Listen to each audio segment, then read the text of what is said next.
এই সেই দশমুণ্ড তলা কালীবাড়ি। এই দশমুণ্ড কালীবাড়িকে নিয়ে বহরমপুর শহরের মানুষের উন্মাদনার শেষ থাকে না। এই কটা দিনের জন্য মানুষ মুখে হয়ে থাকে। ভরপুর গরমে, অর্থাৎ ভরপুর গরমে যখন অক্ষয় তৃতীয়ার দিনে এই মেলাটি হয়। 10 দিন ব্যাপী মেলা হতো, এখন সেই মেলাটা আরও কিছুদিন বাড়িয়ে করেছে ওই মেলার কর্তৃপক্ষ। তা আমরা মেলাতে এসেছি, মেলার বিভিন্ন ভিউ আপনাদের দেখালাম।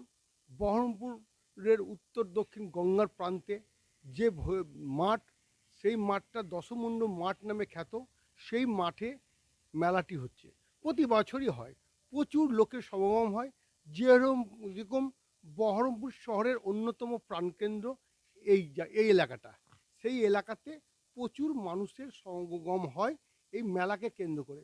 বিভিন্ন জায়গা থেকে বিক্রেতারা আসে তাদের পণ্য বিক্রি করতে। এখানে দেখা যাচ্ছে মেয়েদের লাইন এবং ঠাকুরমশাই সকলকে প্রসাদ দিচ্ছে, প্রসাদ বিতরণ করছে। এখানে একটা যজ্ঞ হয়, মহাযজ্ঞ। সেই যজ্ঞটা জন্য মানুষ বসে থাকে। এখানে নাকি বলছে যে এখানে মা ভৈরব দশমুণ্ডী মাকে যদি মন ভরে ডাকা যায়, মনস্কামনা তার পূর্ণ হবেই। আর যদি কোনো মনস্কামনা থাকে সেটা যে করে, এবং বিশেষ করে ওই ওই যজ্ঞ, মহাযজ্ঞ যখন হয়, সেই যজ্ঞের দিনে প্রচুর লোকের সমাগম হয়। সেখানে অনেকে মানত করে, সেই মানতে যাদের মনস্কামনা পূর্ণ হয় তারা মাকে বিভিন্ন গয়না, বিভিন্ন বস্তু দিয়ে তার মনস্কামনার জন্য মাকে কাছে আশীর্বাদ নেয়। এরকমই কথা ওখানকার লোকেরা বলছে।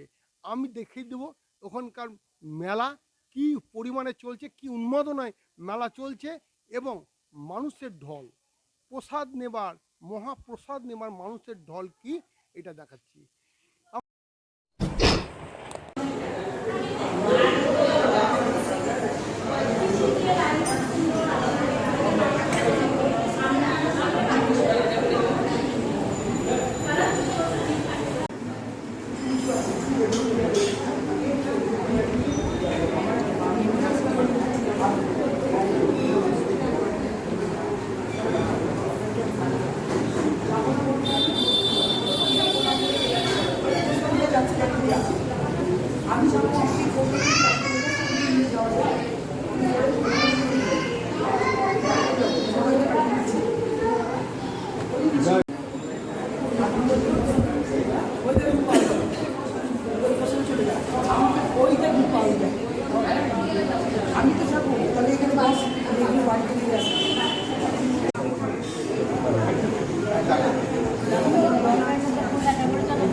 আমরা ভিউ দেখালাম।